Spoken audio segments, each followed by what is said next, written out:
Welcome to Warcradle Studios. I'm Lee and with me is Stuart. Hello. And today we're going to give you an exclusive sneak peek at a new posse that we will be releasing in 2018. Absolutely. So the posse we're going to be releasing for the Lawmen in 2018 is going to be the Infernal Investigations. And who are they affiliated with? If they're a lawman posse, are they part of the law structure? Yeah, so it's, again, the great thing about Wild West Exodus is we used 2017 to kind of reposition the game, relaunch it, refresh all the factions and get everything kind of more based, more specific as to what each of the factions represents and stands for, which means that in 2018 we can have a little bit of fun with that. So the Infernal Investigations sit alongside the normal structures. So in the normal lawman structure, you would have marshals or high marshals who are responsible for large areas, territories, and so on. So Wyatt Earp has Arizona, Bass Reeves has what they call the Indian Territory, and so on. But then you have beneath them you have sheriffs, and then beneath the sheriffs you have the various deputies and so on that you do. So you have rangers for the lawmen, and the rangers themselves operate kind of to the side of the existing structures, but usually people that are in the rangers division have either earned that right through long service to the law, or else they've been sort of specially deputised. But they tend to be a proven thing. They tend to be a veteran of some description. With Infernal Investigations division, it's slightly different. So what they are is they've been set up under the mandate of the US Marshals, specifically to investigate corruption. Now, in Wild West Exodus, when we talk about corruption, we're both talking about figuratively as well as literally. So they hunt down. For a start, they hunt down lawmen that are abusing their position, that are maybe becoming almost tyrannical in their use of the law, or corrupt in terms of taking backhanders and things from various outlaws and what have you. But they also have another purpose. So they hunt down the supernatural in terms of things like the corruption that comes through exposure to the hex. They don't necessarily understand where that corruption's coming from, although different bosses within the Infernal Investigations division have their ideas. But certainly they understand that there is something otherworldly out there, that there is something alien, both with a capital A and not. That there is something that when somebody says that they're a spiritual person, that can mean you're in for a whole world of pain, depending on what actually they mean by that. That the warrior nation, the various indigenous peoples, aren't just going to stand there and take it against rampaging Union forces or whatever. That they're going to fight back, and they're going to fight back with something that to a normal person they're not expecting, they're not prepared for. So they fulfill several functions. Within the law, the lawmen themselves, the lawman faction themselves, Infernal Investigations aren't particularly popular because of the nature of their remit. Unlike the rangers, who tend to come in to support whatever the local marshal or sheriff is doing, Infernal Investigations will come in and will kind of cut across territory or jurisdictional boundaries in order to bring down their quarry or to achieve whatever the objective or mission is that they have.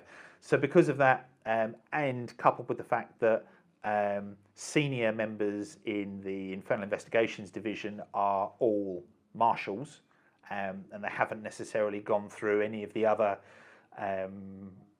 ways of earning that right. They've been appointed as marshals pretty much straight away on paper, and anybody under their command has the position of sheriff, which again ruffles feathers and upsets people, because essentially you have these people who Crackpots. Well, yeah. From the point of view of the they're regular eccentric lawmen, for sure. Yeah, they are eccentric because it tends to be a fairly eclectic mix of skills and specialisations that make them so useful in Infernal Investigations. But you can't spend that long sort of staring into the abyss and dealing with the freaks of the world without it either twisting you slightly, or you become so inured to it all that you develop quite a dark sense of humour, or an inappropriate sense of humour. So yeah, crackpots would be a way of describing them. They are, but they're Kind way. eclectic Yeah. would be another. But make no mistakes, just like the Rangers, the Infernal Investigations are exceptionally good at what they do. They have a wide range of kit. Usually, as I say, it's a fairly unusual mix of kit in order to help them do what they do. Certainly not your standard issue. No, there's very little that's standard about Infernal Investigations. They will make use of deputies, they will make use of the Rangers as well. It depends on what threat that they encounter. And it's not unheard of for marshals in Infernal Investigations to work alongside your more regular marshals and sheriffs. But there's certainly going to be a frisson of tension between the two as they go on. But let's look in particular at the in Wild West Exodus, who they're represented by. So the boss of the Infernal Investigations posse is Helena Miller, Who should sound familiar to those of you who have a rule book. Yes, Helena Miller is actually the surprise. The surprise character. She just drops into the story. Literally drops into the story. She's in the short story that opens in the rulebook, and it's Helena Miller is a fascinating character that we'll go into details at another time. But suffice it to say, she is well aware of her reputation for being unpredictable, and she uses that to try and keep both her allies and her enemies slightly off kilter, because that enables her to do what she needs to do. So Helena, as you can see, makes prodigious use of her jetpack. Nice RJ technology at its best there. And you have to have a certain mindset to strap an RJ generator to your back and then go flying through the air at speeds hitherto unknown to mankind. Yes, and she learns, to keep your mouth shut as well when you're flying. Otherwise, you do catch wildlife as you hurtle through the sky. She makes prodigious use as well, not only of her jetpack but of her lasso. With the lasso, she can bring down various felons, ideally snaring them from high above and then dragging them along at high speed. And hopefully, they don't keep their mouth shut, so they end up with a mouthful of dirt or worse. Before coming back down to Earth. She has a pair of Stormthrower blasters as well, which is Nikola Tesla's technology at its finest, and they can be used to either stun or burn an enemy should they be too much for a simple lassoing to subdue. She's supported by Mercury Jones. Now, Mercury Jones is, she might seem cute as a button, but she's probably the best field investigator that Helena has. Mercury makes use of, she has a pair of jump boots or jet boots, so she can leap into... I imagine that they can give quite a ferocious kick. If you get too close to her, or certainly she can use them to jump away and avoid danger. She can also use them to jump in through open windows and things in upper levels of buildings, or jump onto the roof of buildings and gain access to places that the owner might have thought were locked and secured. Mercury's,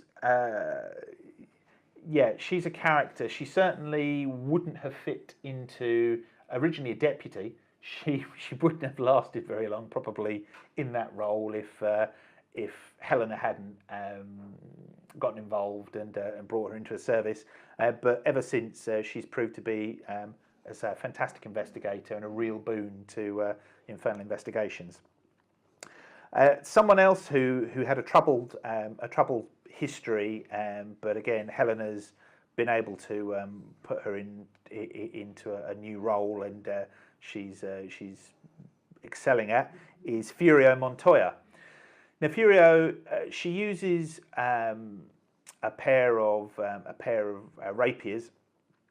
They're resonant rapiers, so they use a kind of like a sonic vibration charge. So again, she can use them to stun her opponents, which is a common theme for the Lawmen. It's better to kind of bring them in alive rather than dead.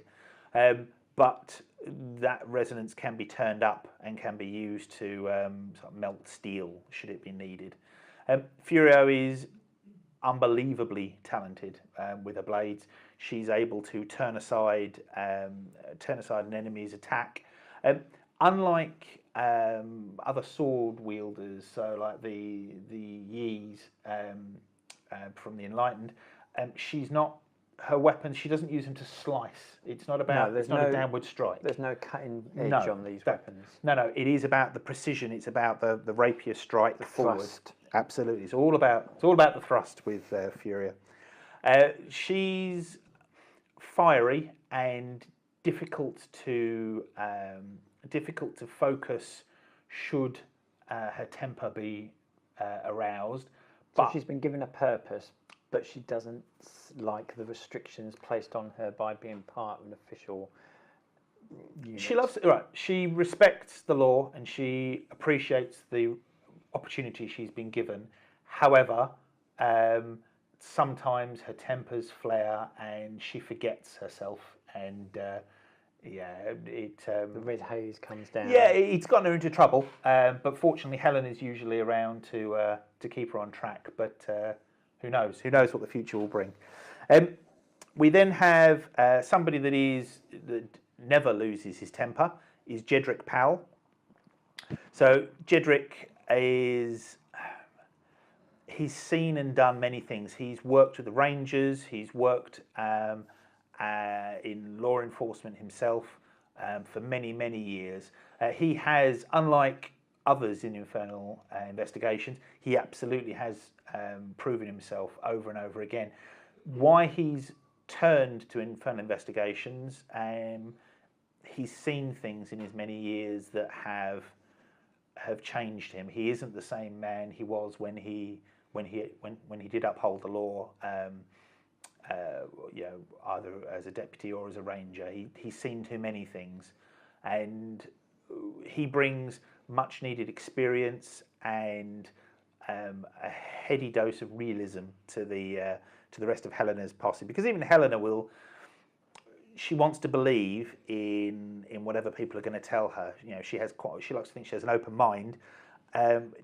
Jed doesn't have a particularly open mind. He's he's like the gnarly old warhorse, and he's not so easily convinced or trusting of things. And while Helena is very shrewd, Jedrick is absolutely he's suspicious, grim. Yeah, he's almost disappointed in advance, which is what saves him from being disappointed later. Yeah, so he's a ferocious ally to have on your side. Again, he makes use of a wide variety of pistols and batons in order to bring his quarry home, and he has a particular bond with Blackhoof 2020. One of my favourites. Speaking of old war horses, yeah. So the Blackhoofs in Wild West Exodus are the forerunners to the Iron Horse. Because they are atomically powered rather than RJ powered, there's been radiation and other issues that has meant that they've fallen out of favour. Particularly when their rider falls off of them with radiation sickness. Yeah, or their teeth fall out, their hair falls out. Yeah. So Blackhoofs aren't that common in the Exodus world now, just because there are more drawbacks, and also because the software, the cognitive abilities of the Blackhooves, the brain because it's an automaton in the same way of a lawbot or anything else, the brains tended to be slightly glitchy over time, and they either had to be wiped and reset, which again then meant that they didn't learn anything. Well, they were learning a bit too much and coming to a different conclusion. So you may have a general on his iron hoof, his men standing around, issues the charge, off go his men, and the Blackhoof's like, I ain't going over there. Yeah, the Blackhoof has probably seen more battles than the general has, and was like, I know where this is going. Tactically, that's not a sound. Charge the guns. I don't think that's a good idea. I'll wait here. You tell me how it goes. Yeah. So now 2020 is unique. He is. So he not only has he proven himself, he has a very long. I mean, he's a Civil War hero in many ways.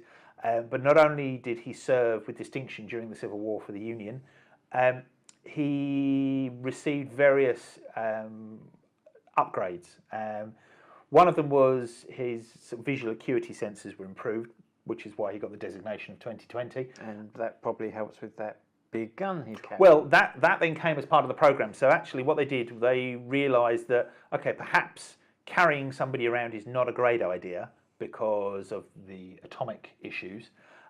But is there a way? So they already had Automen, which were the automaton that they used during the UR-25s that they used during the Civil War, or the end of the Civil War. But there was a thought that maybe they could recondition some of the more experienced Blackhoofs. Essentially, they're a robot. I mean, I think because we're used to humans and horses being very, very different things.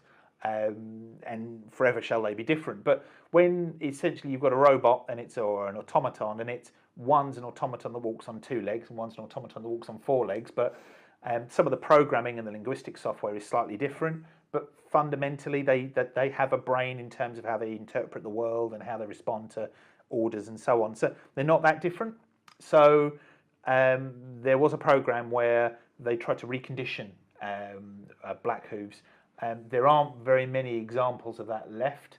2020 is certainly the only one that people are aware of in any kind of official capacity. So in the Infernal Investigations, without so 2020 and Jedrick Powell's paths crossed many years ago in their murky backstory. Certainly, the two of them are firm friends, or as firm friends as either of them can feel. They're both. Neither of them are particularly emotive creatures, so they get on quite well. But it would be too far to say that either of them was particularly logical either. They're not. So, yeah, they make good partners. And obviously, with the changes that happened to 2020 to enable him to carry a weapon, and he has some linguistic software, so he speaks, unlike most iron horses, most Blackhoofs were able to. But yes, the quirks in his personality have brought things out.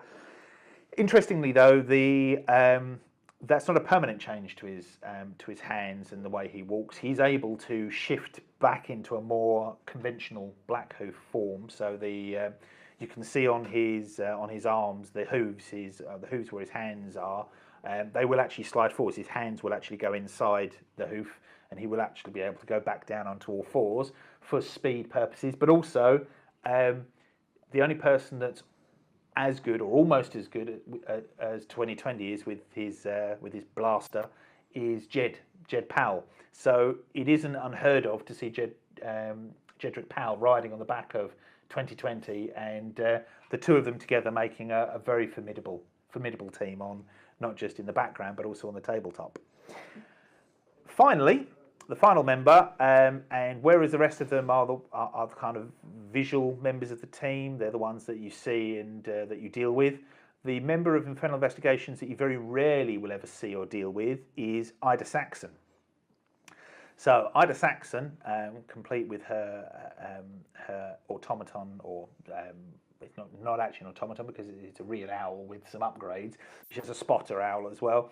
She is the one that's sitting in the bell tower, or she's the one that's in position. So while the rest of the posse are doing what they need to do on the ground, they've got the support. She's the one that eyes in the sky. Yeah, she'll blow the hat off the head of Carpathian's head, and just as a warning that not to assume that the hat's been in his family for centuries. Yeah, and don't assume that the five members of Infernal Investigations that you see are the only members of Infernal Investigations. That there is other support elsewhere. She's considering she's the most distant.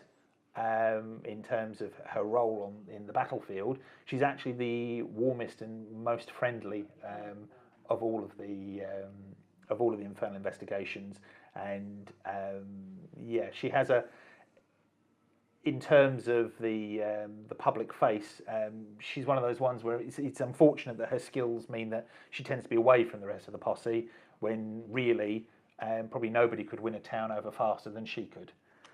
But that's the posse. So that's Infernal Investigations for the Lawmen. They add I think, a unique flavour to the Lawmen as a faction, and I can't wait to see them on the table in 2018.